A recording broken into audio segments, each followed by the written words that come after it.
Bonjour, Ghost Rider. C'est moyen, c'est vraiment moyen. Voilà, ceux qui veulent juste avoir mon avis peuvent partir. Ceux qui ont envie de savoir pourquoi je trouve ce film moyen, bah restez et vous allez voir mes arguments. Ghost Rider, sorti en 2007, ça fait quand même assez longtemps, je me rappelle quand il y avait le 2 au cinéma, est un film d'anti-héros, super-héros de Marvel, que j'aime bien, parce que j'aime beaucoup Ghost Rider, mais le film, j'aimais bien à l'époque, mais là j'aime moins, j'aime pas du tout. Ça a descendu de mon estime d'une manière incroyable. Déjà, l'origine story,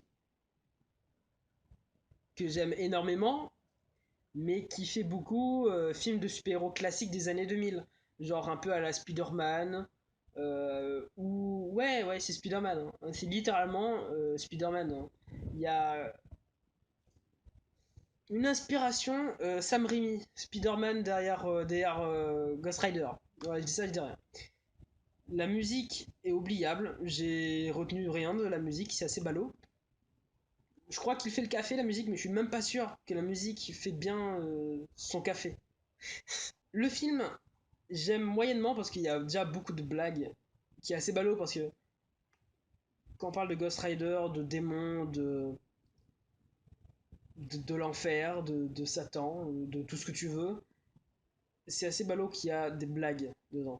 Encore l'humour du Ghost Rider quand Johnny Blaze est transformé en Ghost Rider, ça passe. L'humour, non, non, c'est pas nécessaire, pas nécessaire. Les effets spéciaux ont très mal vieilli. Ça va encore plus mal vieillir. Hein. Il y a des plans où ça passe, il y a des plans où pas du tout. C'est horrible, limite. Et c'est ballot que les effets spéciaux ont si mal vieilli. Pareil pour tous les plans. Il y a des plans où la caméra est rapide, après ça ralentit, un peu en mode bande-annonce des années 2000. Et on voit que c'est un film de son temps, c'est-à-dire un film de 2005 environ. C'est assez ballot parce qu'il n'est pas intemporel quoi. Il est marqué, il est figé dans son temps, Ghost Rider. Ça fait assez spécial. L'histoire prend quand même assez beaucoup de temps avant de démarrer. C'est assez ballot parce qu'en vrai on attend qu'une seule chose, c'est des scènes de baston. Mais en même temps, moi j'aime bien parce qu'on développe beaucoup le personnage.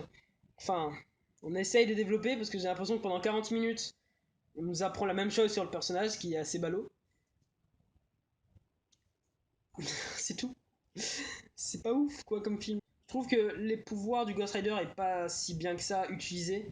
Notamment le fait qu'ils peuvent tout transformer, tout ce qu'ils touchent, je crois qu'il peut transformer en truc démoniaque aussi. Genre, tu touches une tasse de thé, t'as une tasse de thé en feu et tout avec des os. Il y a ça pour sa moto et pour un fusil, mais il n'y a pas d'autre. J'espère que dans la suite il y aura. En fait, j'ai déjà vu la suite, hein, mais voilà. Et ouais, ça fait très longtemps que j'ai pas vu d'ailleurs un truc que j'ai oublié, c'est les flashbacks. Dans ce film, il y a des flashbacks. Genre, on nous dit quelque chose au début du film, à la moitié, on redit la même chose, et on met un flashback du début du film en mode ouais, mon père m'avait dit ça en fait, mais on a vu, c'était il y a 50 minutes, il y a eu un ellipse, voilà, entre deux, hein, entre deux coupures, il y a eu 20 ans plus tard. Mais nous, ça fait 2 minutes qu'on a vu la scène, pas besoin de remettre un flashback en noir et blanc avec des musiques. Et ça, j'aime pas, hein, ce délire du mettre un flashback de la chose qu'on a déjà expliqué au début du film.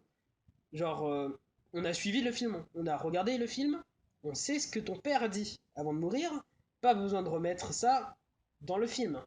Encore si c'était un moment épique où le personnage se rappelle de fonds traumatisme et tout, ok à la limite. Mais là non, là c'est genre un personnage qui parle, il repense, et du coup il remet le truc, et il redit la même chose que dans son souvenir, et du coup on nous rebalance le souvenir, allez voir qu'on a vu il y a à peine 10 minutes. Mais c'est assez ballot, genre on n'a pas 8 ans, on arrive à réfléchir, on sait. Hein, et ça c'est assez ballot.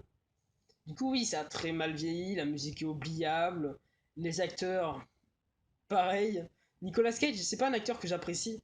Il est assez sympa, mais sans plus. Je l'ai jamais trop aimé, du coup ouais, ils sont oubliables quoi. Genre c'est un film des années 2000 totalement moyen. Il n'est pas horrible, mais c'est pas un film que je vais recommander à des gens. C'est juste, ouais, Pourquoi pas? Lors d'une soirée pizza. Dans 5 ans, quand je vais oublier ce film. Mais ouais, et ce film est long. Ça dure juste 1h55 si on retire les crédits. Mais j'avais l'impression d'avoir passé 2h50.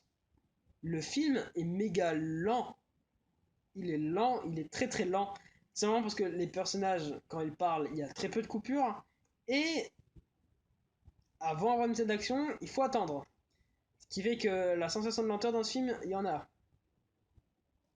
Il est moyen. Juste ça à dire.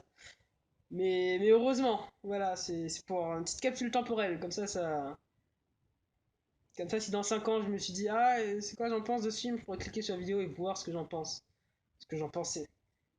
On va pas plonger plus que ça dans le film, hein. C'est un film assez plein, blockbuster des années 2000. Rien de plus, il est moyen, très moyen. Je l'aime pas vraiment, voire presque pas. Non, je suis dépité en parlant de ce film. Merci d'avoir regardé. Dites-moi ce que vous en pensez de ce film. Je suis sûr hein, qu'il y a des gens qui kiffent ce film. Et qui kiffent l'acteur, hein, Nicolas Cage. Mais pas moi. Abonnez-vous, lâchez un like.